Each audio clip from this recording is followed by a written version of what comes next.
और अब अहम खबर की बात करेंगे। तख्ता पलट के बाद नेपाल में फिलहाल हर तरफ शांति नजर आ रही है। काठमांडू समेत कई इलाकों में एहतियातन कर्फ्यू अभी भी जारी है। जगह जगह सेना के जवान तैनात हैं। नेपाल में सत्ता पर अभी भी पेंच फंसा हुआ है। नेपाल में जेनजी प्रदर्शनकारियों ने पूर्व चीफ जस्टिस सुशीला कार्की के नाम पर सहमति जताई। वे नेपाल की अगली प्रधानमंत्री बन सकती हैं। प्रदर्शनकारियों ने तख्ता पलट तो कर दिया, लेकिन अंतरिम सरकार के प्रमुख को लेकर खींचतान जारी है। काठमांडू समेत नेपाल के अलग अलग जिलों की ये शांति नॉर्मल नहीं है। साफ है कि अगर युवाओं के मन मुताबिक सरकार नहीं मिली तो कुछ दिनों में फिर बवाल शुरू हो जाएगा।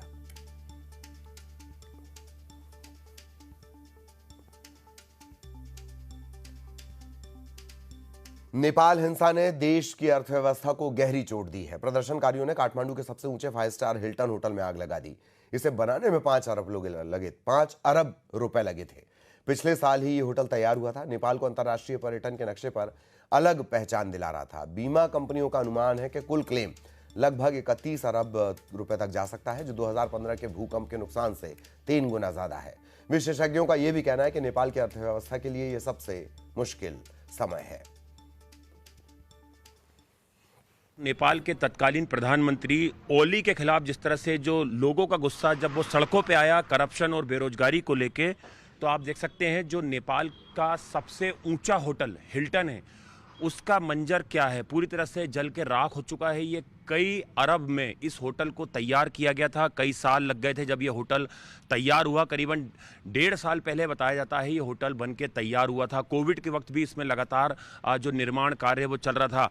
नेपाल की एक तरीके से सांस्कृतिक इसमें झलक जो है वो देखने को मिलती थी।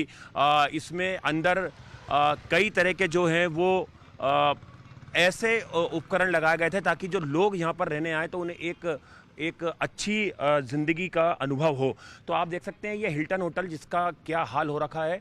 ये करीबन 15 से 16 फ्लोर का ये पूरा होटल है और करीबन 150 से ज़्यादा कमरे इसके अंदर थे, जिसमें कई स्वीट्स थे और वीवीआईपी कमरे भी इसके अंदर थे कई सारे। और आप देख सकते हैं पूरी तरह से जल के ये राख हो चुका है।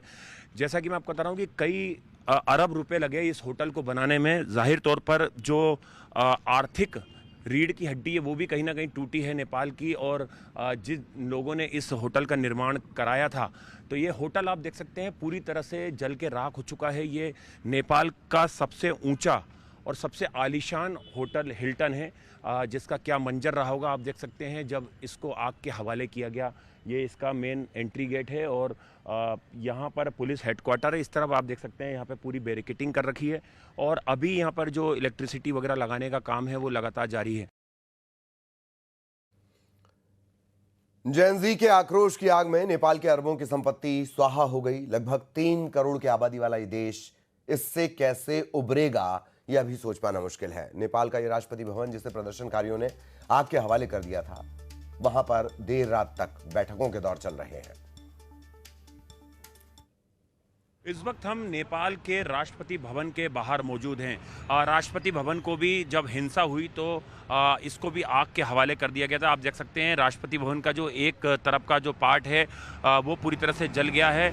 लेकिन ये राष्ट्रपति भवन अब जो नेपाल के अंतरिम प्रधानमंत्री के नाम पर किसकी मुहर लगेगी उसको लेकर ये इमारत जो है ये काफ़ी महत्वपूर्ण हो जाती है, क्योंकि जो जानकारी मिल रही है कि जो सुशीला कार्की हैं वो यहाँ पर पहुँच सकती हैं और यहाँ पर फाइनल जो है वो मुहर लगेगी कि कब तक जो है वो नेपाल को अंतरिम प्रधानमंत्री मिलेगा। क्योंकि कयास लगाए जा रहे हैं कि नेपाल की जो अंतरिम प्रधानमंत्री हैं वो सुशीला कार्की हो सकती हैं। हालांकि जेनजी के ग्रुप ने इसका समर्थन नहीं किया है और उन्होंने प्रदर्शन की भी जो है वो ऐलान किया है। इसके अलावा एक और संगठन है उसने भी प्रदर्शन का ऐलान किया, तो उसको देखते हुए भी यहाँ पर जो फोर्स है उसे पूरी तरह से डिप्लॉय किया गया है। जो नेपाल आर्मी है वो चप्पे चप्पे पर यहाँ पर तैनात है और आप देख सकते हैं ये जो नेपाल आर्मी का वाहन है वो भी यहाँ पर तैनात किया गया है। यहाँ पर मीडिया का पूरा जमावड़ा भी है और अगर